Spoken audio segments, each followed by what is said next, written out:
back to the show. I'm here today with Vlad, Ed, and we're going to talk about, well, we were supposed to talk about the Arnold, but it's been a week and I was sick because I went to the Arnold. We missed you, man. I know. I had the Arnold flu. You had the Arnold flu. Everybody else. was sick. If you didn't know, guys, there's 250,000 of the most unvaccinated motherfuckers. Go to one location every year. It's the best expo. It's the best event. It's the best thing you ever want to go to if you like fitness. Man. But make sure you take your vitamins. I didn't this year. Usually you bring the vitamin C, and I didn't do it this year. And I got sick. And I'm just recovering. So I'm sorry we missed this week. We'll talk a little bit about the Arnold, but otherwise, we have some sad things to talk Very about. sad, yeah. Some weird things to talk about. Some bizarre things to talk about. And some controversy in the fitness world. Yeah. Great intro, by the way. Lead us out, sir.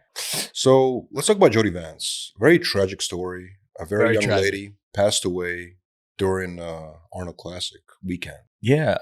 If you're not familiar with what's going on, there's a girl, 20. We can't even say lady. Yeah, she was 20 years old. Yeah, like a teenager a few months ago. Jodi Vance, 20 years old, bodybuilder, passed away, and then I start getting these comments. Like, I don't want to make it about me, but it was like the reason I was really in You tune got with involved it. somehow. I started getting hate comments. People were like, "How did you kill your client?" I was like, "The f going on?" The story that I've been told and what I heard was that she was using DNP. DNP is It's for like a diuretic, right? No, DNP. It's really weird. And if we're talking about this and you're watching this and you've never used it and this is your first time being introduced to it, this is not an advertisement to use it. It is a horrible thing. Yeah. If you've been in the bodybuilding world for if you were competing 10 years ago, you really knew what it was. It made its resurgence. It's a drug that was, don't quote me on this, but in the 20s, somebody found out that, oh my God, if people take this, they lose weight at a rapid result. And It's explosive, I think, right? it So many couples huges your use it. mitochondria, and it's like a fertilizer, pesticide. Fertilizer. Yeah. It's a everything that it touches turns yellow, but it's a horrible thing. It cooks you from the inside. It raises your internal temperature, but it does get you really lean, really, really fast. But you could also die, and that's a horrible thing. I lost a friend named Ben to DNP. Yeah. The problem with it, and the reason why you shouldn't use it if you're watching this, is the half-life on the drug is so absurdly long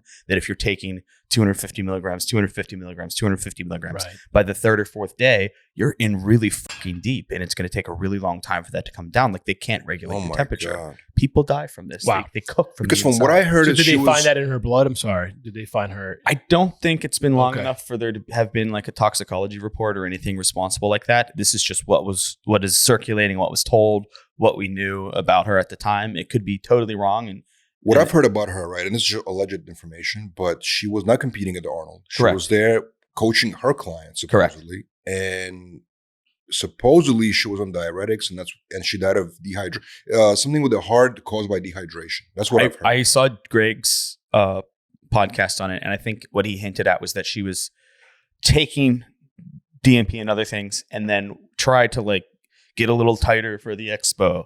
Which also, if you're watching this and that's a thought that you've ever had, it's not fucking worth it. Nobody's going to notice. Nobody cares. Right. And if you've ever been to the Arnold, there's 10% of the people are in ridiculous, awesome shape, and then the rest are just average fitness enthusiasts and enjoyers of Right. fitness. So Right. if you're a bodybuilder right now or a competitor, you're going to stand out no matter what, and you don't have to do anything special to just show up to you're walking around an expo, everybody's farting, it's fine.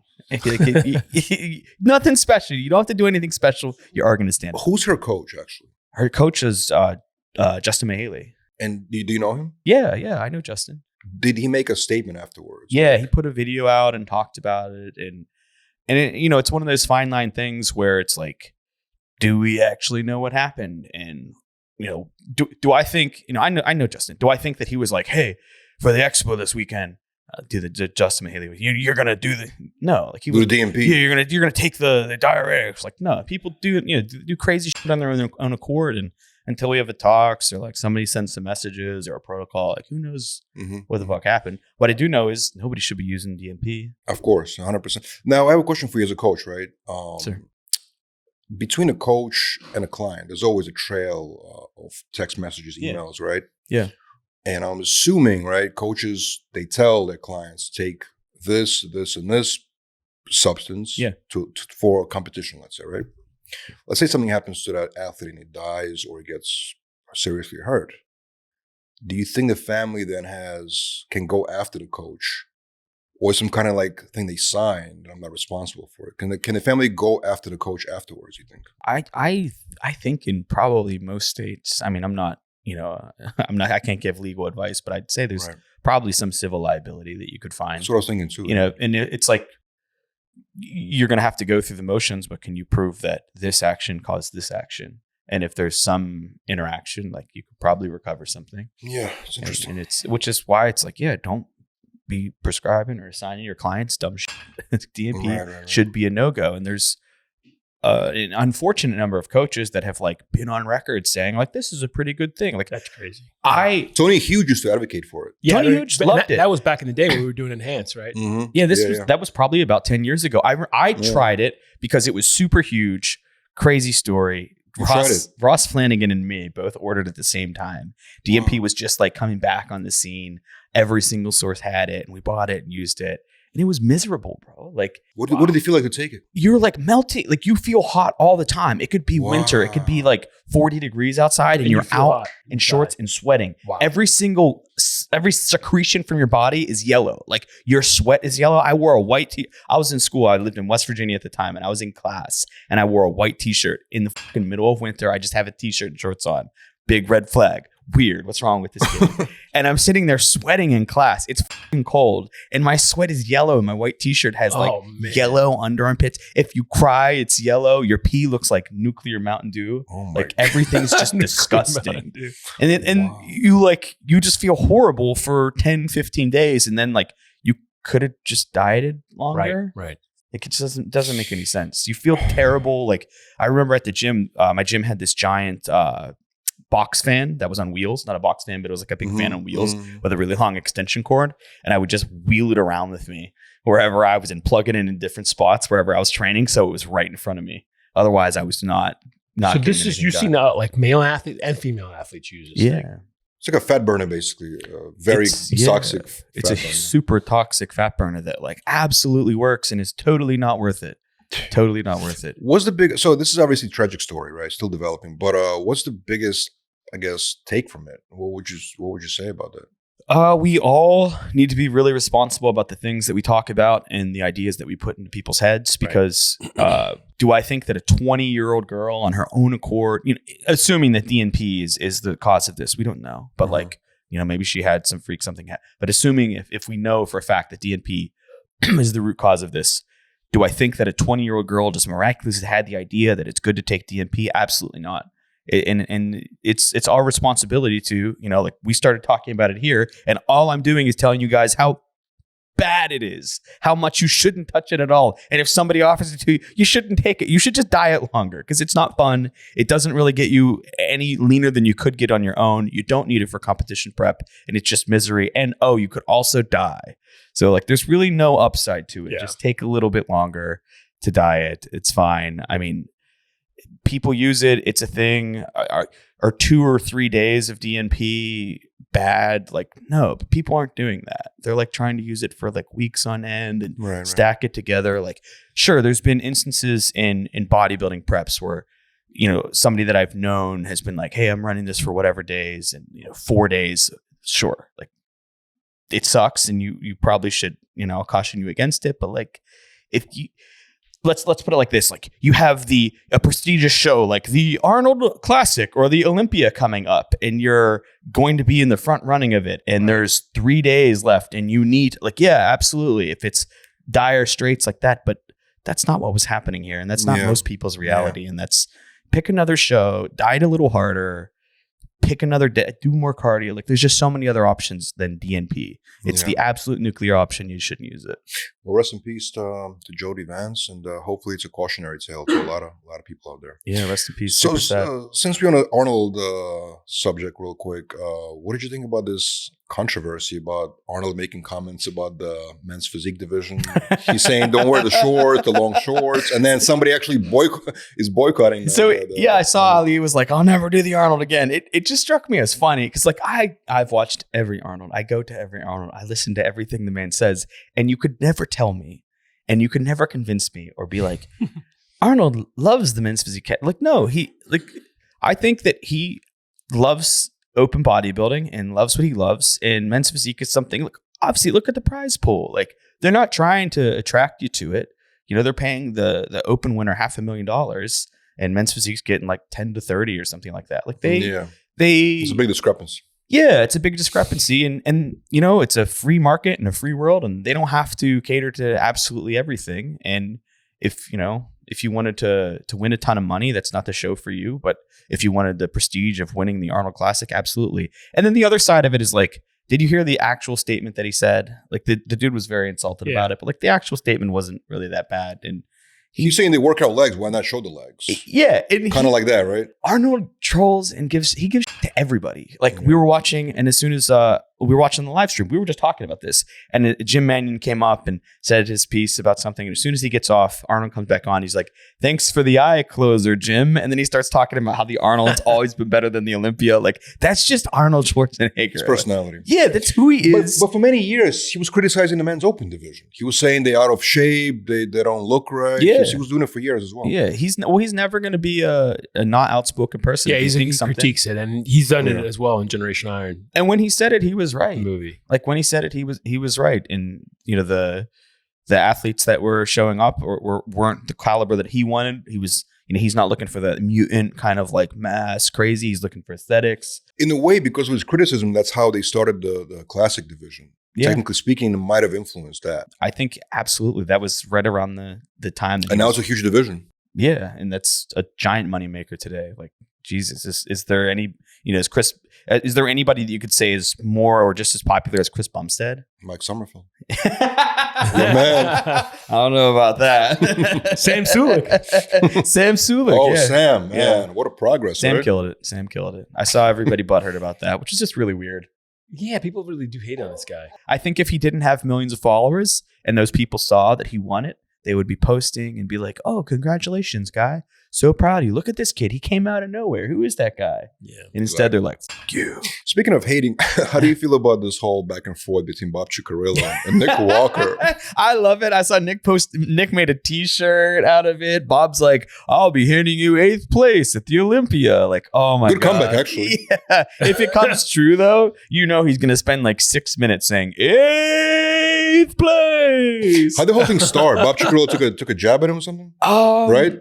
I don't know how it started. First? I don't know. I think Bob was probably on one of those podcasts. He said something. He's something that maybe like that like, oh no, I think Bob said something, and then they asked Nick about it, and Nick's like, "Who the fuck is he?" or something like that. Bob, There's a little bit of back and forth. Right. I saw somebody, Louis Marco, did a comparison of like Bob Chick at his heyday winning USA, and then Nick at the Olympia, and he's like comparing the two physiques. It's like I couldn't think of two different physiques to compare for any reason whatsoever. Right. Very different physiques for sure. Yeah, it's like, come on. Do you think Nick Walker? I mean, obviously, you know, judges are judges, right? But Bob Cicherillo is an insider. He's at every single show. He knows every single judge. He's very in with the organization, I would say. Do you think Nick should be careful, like beefing with him? No, I think it makes people pay attention to the sport, and it's awesome. It's like when Kai and Phil were fighting. Like, that's great. Those are the best. Yeah, like we're talking about it. We're tuning into it. I went to all the bodybuilding tabloid pages this morning to be like, what's the update? What's going on? Like, even if they're actually heated and mad at each other, like, keep going, boys. Right. Even if you make up. Nick, Bob, keep it up. You're making us pay attention. Thank you. That's very true. It's good. I agree with Goob on that one 100%. You need rivalry. You need criticism. You need a lot of noise. It's a talking point and it's a topic. Right. It's not like how interesting can it be? Just like bodybuilder. It's very boring. Yeah. It's very boring. You gotta have some kind of. There's high points and excitement, but the fun beef that it was in bodybuilding was when Nick Walker went at it with Blessing. That was fun. Nick Walker and Blessing. Remember the Blessing? Blessing was taking shots at him. Nick Walker responded on stage. I forgot what he said, but it was like a funny back and forth. I don't remember, but I don't think Blessing won that one, did he? No, I don't think he did. No. Because Nick plays higher than him. That was the end. Blessing did win a show, though. Yeah, I was at a show that he won. I think it was Indy. Like Yes. 4 Mhm. years. Why do I remember this? Well, you have a good memory. Yeah, 4 years ago in Indianapolis. Yeah, he won. And I remember great. being like, damn, Blessing looks great. He's great. Yeah, but it's like, standing next to Nick Walker, like, nah. Nick Walker just more superior. Most of us just don't look great standing next to Nick Walker. No. Blessing's a big fucking dude. Yes, He's a very big dude. So let's talk about this meat eater, raw meat eater that you've exposed. That was a funny video, actually. So this is a man. What's his name? Jonas Scott Vanderplitz. No. So the guy. I did a video on a guy named Scott Lives. This is his Instagram username, and he his whole feed is him encouraging people to eat like raw meat, fermented, right? And yeah, we're not talking about like go and get a steak rare. Like he's eating like raw chicken and cutting up pieces of meat and like fermenting. It looks scary. In a I saw that jar. video. It looks scary. Lives in his car, just like an interesting guy. And he did this whole thing. Like I've been watching it for a while, just like, oh my God, like this guy's gonna get sick. And then he posted, and his girlfriend posted that she got meningitis. And they were like, yeah, everything's cool. Like we just got it. Like we're just holding it down. Like what's wrong? Nothing. We're gonna solve it. So Scott's girlfriend Layla, who is often eating raw meat in parking lots or in the car that they live in with, is in the hospital for bacterial meningitis from, you guessed it, eating raw meat like a fucking dumbass.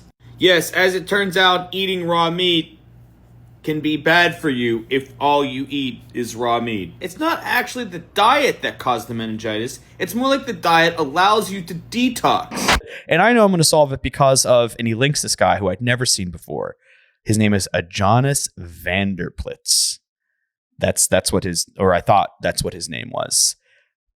And I was like, okay, like what is this? And I go, and this dude he's dead now. He fell off the balcony in Bali and died like 6 years ago or something.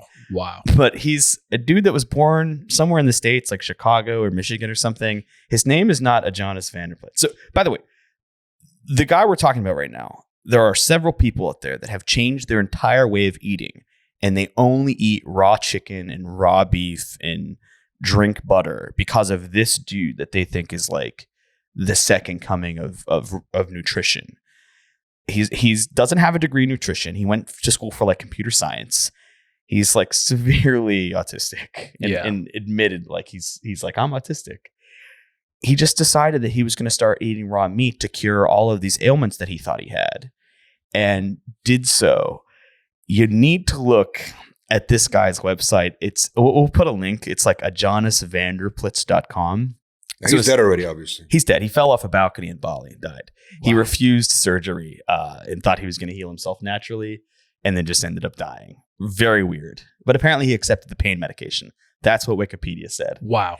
So his name's not a Jonas Vanderplitz. He changed his name to that. His name was like Richard something or other. He changed his name to that because he thought it sounded like pretty cool and scholarly and European, and it totally worked because idiots like this are now cataloging their entire life on YouTube and Instagram eating raw meat. He has all these crazy studies on his, and just imagine like the writings of an idiot on a blog where it's like black and white text, and he just like starts rambling and just goes on for a few paragraphs and it ends. One is about how like eating raw meat has made me taller over the years. And his information is his mother, who died at 97, never ate only raw meat, and she got shorter as time went on. And then his dad got shorter and he was like, when my mom was this age, she was this tall. And she just like writes it out. And then he's like, I'm this tall now. So raw meat makes you taller. And then another one, he said that rabies didn't actually exist because he had never came across, in all of his years of bicycling around the world, never came across an animal with rabies, and that it couldn't possibly. And then he goes on to talk about like how his cat got sick once and he ended up like cutting open its stomach, and it was like all this crazy weird shit. Wow. People read this and they're like, yes. And this is all online basically too. You could read it today if you really and wanted you think to. People actually follow that? Dude, if you go to this Scott Lives guy's Instagram and click on who he's following, you will find a whole tribe of these idiots that eat raw meat. And so he posted that his girlfriend got meningitis, and the whole loop was 4 days later, she's miraculously cured. She doesn't have meningitis anymore. The raw meat saved her. which is like their whole grift. It's like a Liver King effect. It's they weird. all want to be Liver King. Well, the funny thing is, like, and this is how I know, like, this dude Scott is he's just an idiot that is like following this dumb shit. There's no money that he's making. He doesn't sell a course. He doesn't sell coaching. He doesn't sell anything. He doesn't have a book. He's literally doing this for fun. He's doing it because he thinks it's the right thing. Wow. Yeah. At least he's not a scammer. I would rather him scam. Like, Scott, just make some money for f***'s sake. He like lives in his car and drives around to like these raw meat and greets to like go hang out with them. And it's really sad. Guys, if you're watching this, just close it, go find his page and spend an hour and you'll be like, wow, I love myself. I'm doing pretty good right now. No matter where you are in life, you're doing pretty good. Now, the next story is probably the most bizarre that we're going to talk about today. You've discovered or uncovered a fitness page that was featuring photography of fitness influencers with Down syndrome face filter. Yesterday, I made a post calling out this account, Clara Valdez, for using influencers' photos, putting a Down syndrome filter on them, and making this entire page dedicated to them and their Down syndrome. That's right, folks. Faking Down syndrome for likes and clicks. The same photo, but no edit. Came back to this poor girl that somebody stole photos from and started putting Down syndrome filters on to get likes and views. Here's one of the fake Down syndrome photos. Look at the face. And here's the original that they stole from this girl's profile. Yeah, it's bizarre. An epidemic right now. So the new thing is you take some fitness girl that isn't really popular and you AI a Down syndrome features onto their face. And you can turn the pictures into videos. You know how people are doing that now. Mm. And then you just start posting. And they pick girls that have like OnlyFans leaning content, like girls with their, whatever out.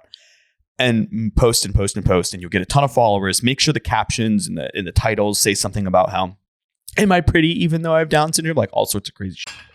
Post for a few months, build a big following, and then drop an OnlyFans on there. And it's literally just some kid in the middle of the world somewhere just doing this. just with a filter, basically. Yeah, they're not that girl because you can reverse image search and just find like They take random images from. So the crazy question is it illegal? I mean, it's in another. It's like a great country. What's the point? They drop a OnlyFans page with another person, like a random person. I don't know. You probably go to the OnlyFans page, and after you pay the $40, it's like, hey, you fucking weirdo, stop beating your meat to people with disabilities. Oh my God. Hopefully it says something like that. It's horrendous, man. That is bizarre. I don't know, but that's a thing. So I did that video where I was like, hey, because somebody sent it to me and they're like, does this girl really have Downs? This is kind of weird. And I looked and I cropped it and I reverse image searched and I found the girl's real page and I was like, oh, like they're just stealing this girl's photos. I post the video and then so many people start sending me the same shit.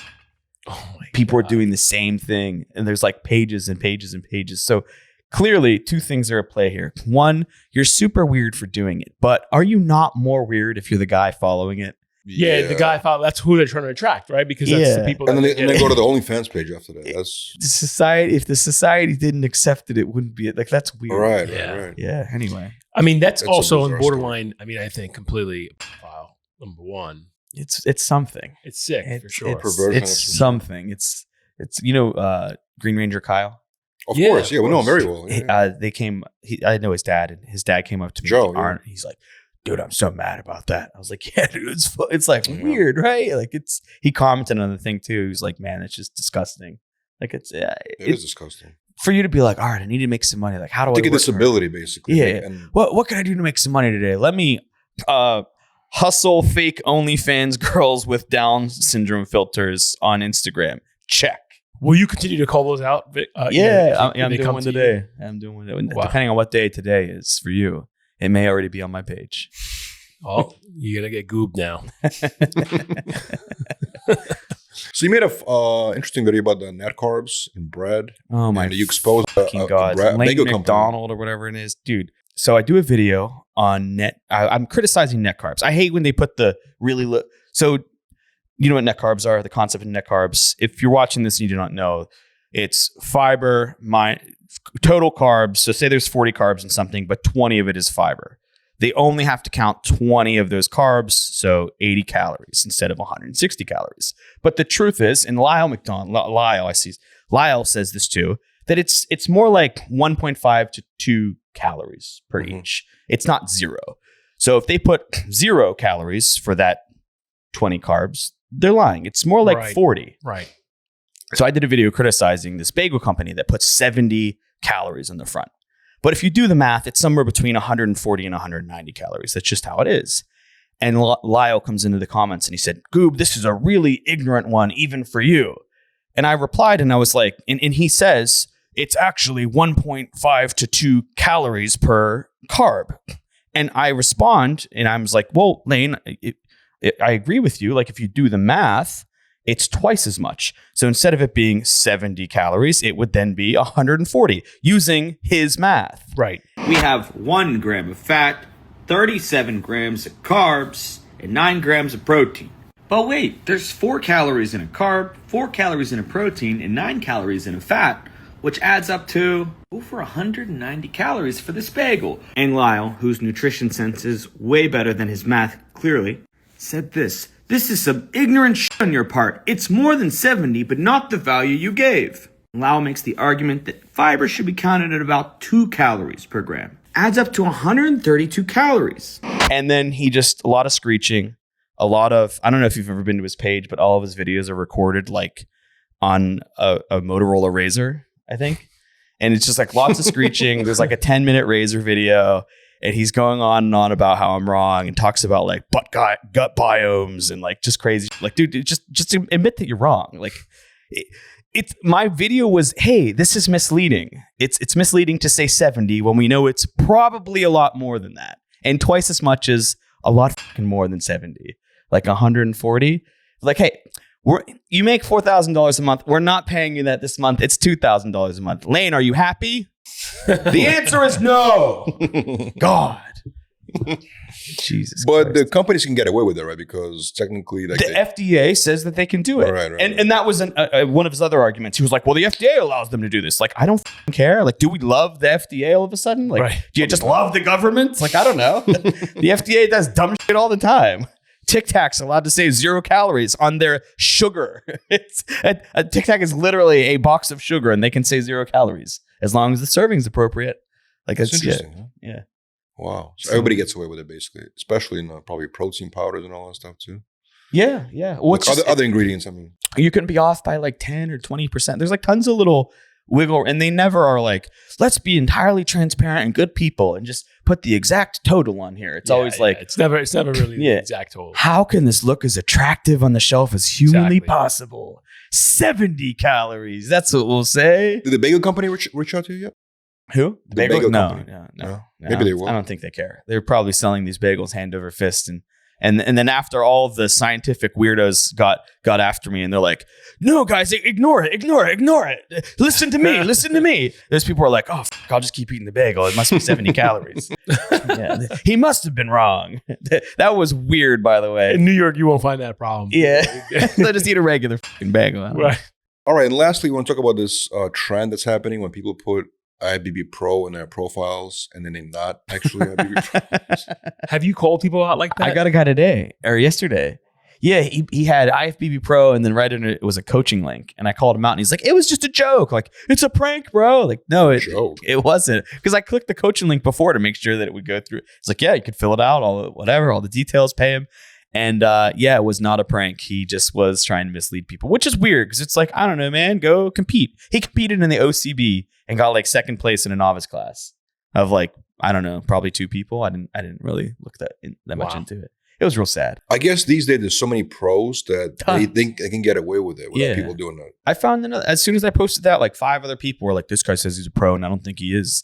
I found it's so easy. Type their name into Google, type NPC, whatever, and all the shows you ever competed will come up immediately. We will know right away. My question is, does it actually help getting clients? For sure, because the average person thinks, oh, they're like IFBB Pro. They just look it up. Oh, he's a professional bodybuilder. Okay, must be. Like that definitely has to help you, right? I would think. Yeah. You know, do you want to work with a professional or just an amateur guy? My thing is, like, if you take the best coaches in the IFBB space, they're not pro. Like Hani Rombato was never a pro bodybuilder. But think about this: does he work with like the lower level people that don't know the difference? Oh, you're right. So, He doesn't. Yeah, he works with. He's not trying, like, he could do damage on those because he has a good reputation and he has clients to prove it. But he doesn't like need to do that. But these people, they're going after the greenest. And they're like, you're green? I'm an IFBB Pro. Hire me. And it's not true. Yeah. They could easily. Yeah. You're right. I mean, it does add a lot of credibility. People use it on their resumes all the time and get clients, become coaches. Yeah. I mean, how many times, a gym that you go to is like, hey, we just won, he became a pro today. And they put a thing up or put their picture on the wall. They're like proud to have you there. Like people in the fitness world to any degree probably recognize what that is. If you've belonged to any gym that's not like a mom and, or not like a Lifetime or Planet Fitness, like you probably have encountered what is an IFBB Pro before and you know that it has some revere to it. So they just take it, which is stupid. Like just go compete. Like, I don't know. Oh man. Imagine being called out by Goob for not being an actual real IFBB Pro. the dude had like 400 followers. It wasn't even a video. I just made a post and I was like, can you just stop this shit? He's like, it's a prank. Like, nah, man, it's not a prank. Never a prank. Anyway, guys, thanks for watching the show. We always welcome you to the show. And if you enjoyed it, like, comment, subscribe. I do look through these comments and look for my next story. So make sure you let me know who's the influencer. And maybe some suggestions, yeah? Yeah. Yeah. All right.